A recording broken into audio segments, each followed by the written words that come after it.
Transfer is the first step towards selling public lands. Hey guys, Alex with Wild Montana Action Fund. You might have noticed that politicians are not talking about selling public lands anymore. The new way they talk about, conveying public lands to different ownership is by using the word transfer.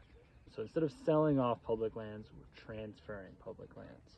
Spoiler alert, transfer and sale are pretty much the same thing. In the most simple terms, what would happen is states would just be financially unable to manage public lands. They would go broke. There's no way they could do it. There was a report in Montana by this guy, John Tubbs, former director of natural resources here in Montana.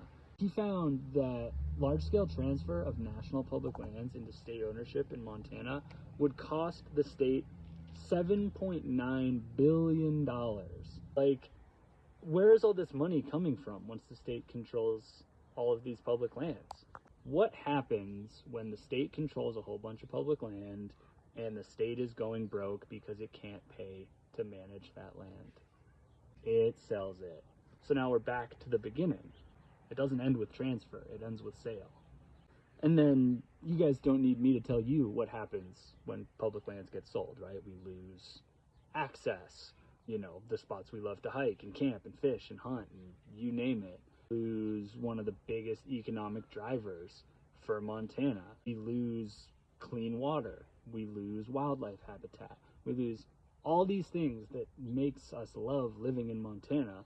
Looking back on all of this, it's pretty clear that transfer isn't a moderate common sense solution, right? It's a wolf in sheep's clothing. Transfer leads to sale. There's no way that's not how this ends.